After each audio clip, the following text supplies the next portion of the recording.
Salamat po Diyos sa inyo pong mga aral na amin pong napakinggan ngayong umaga. At salamat po sa inyong paalala sa amin, Lord, na sa pangitan po Diyos ng inyong kapangyarihan, kami po, Panginoon, ay inyo pong kinawaan, kinahabagan, at kami po inyo lamang pong binayaan o Diyos sa aming mga buhay.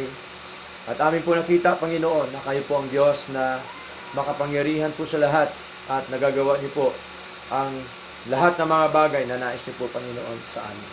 Salamat po at nawa, Panginoon, sa aming mga buhay, Lord, ay mas lalo pa po kaming matuto sa inyong mga aral, Lord. At pagkaluban niyo po nawa kami ng teachable spirit sa araw-araw po na buhay. At higit sa lahat ay pagpapakubawang puso sa inyong harapan po, Panginoon, sapagkat ang sabi niyo po, Diyos, na ang nagpapakubawang puso ang siya pong pinagkaluban, Panginoon, ng spiritual understanding, O Lord. Salamat po na marami at nawa, Panginoon, patuloy po nawa ninyong pangunahan ang inyong gawain sa dako pong ito na maging matatag, maging masigla, at kayo pa po nawa ang siya magdagdag ng inyong pong mga tupa, ng inyong pong mga hinirang, Panginoon, sa dako pong ito na amin pong pinagkakatipunan, Panginoon. Salamat po sa fellowship, salamat po sa buhay ng bawat kapatid na narito. Panginoon, hindi ko lamang po isa-isahin, kayo po ang siya ng kabatid at nawa.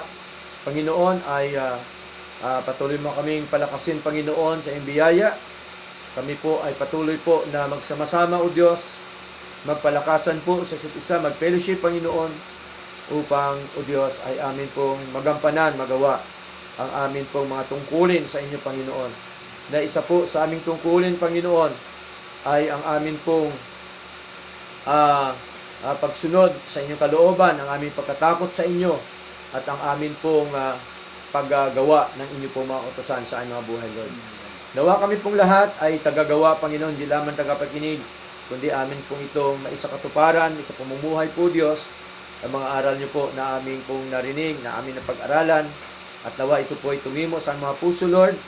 At nawa, Panginoon, kami po ay inyong patuloy na recharge, pangitan po inyong mga salita, i-convert, at nawa, maintindihan po namin, maunawaan po namin, O Diyos, ang inyong pong mga kalooban sa amin pong mga buhay, Lord.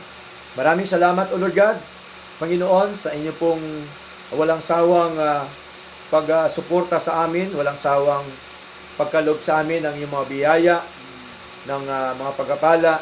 Salamat po, O Diyos, sa lahat na marami, sapagkat kayo po ang Diyos na tunay na Diyos, na totoong Diyos na amin pong pinaglilingkuran, Lord. At nawa, Panginoon, patuloy pong pangunahan ang bawat isa, Panginoong Diyos, sa pamilya po ni Sister Marilyn, kayo pong magpala, manguna, at ganyan sa kanilang mahanap buhay.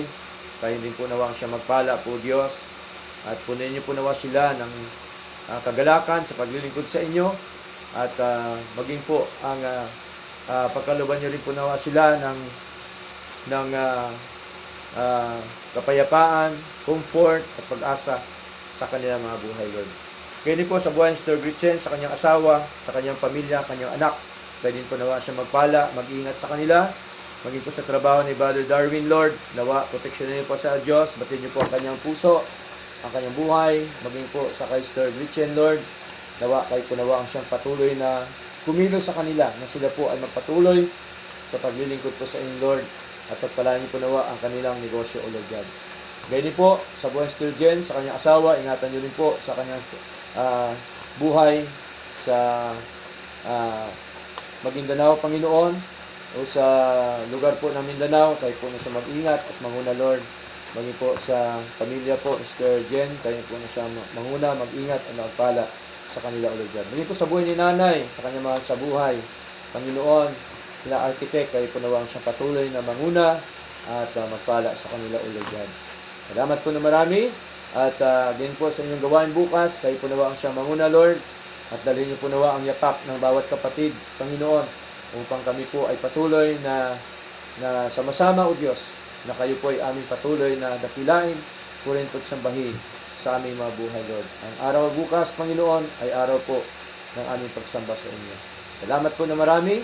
At ang aming po natilang oras, Panginoon, kayo po nawa siya maglagay sa mga puso ng kagalakan, kasiglahan, Panginoon, sa aming pong fellowship, O Lord. Salamat po na marami. Sa pangalan po ni Jesus, ito po ang aming dalangin. Amen. Amen.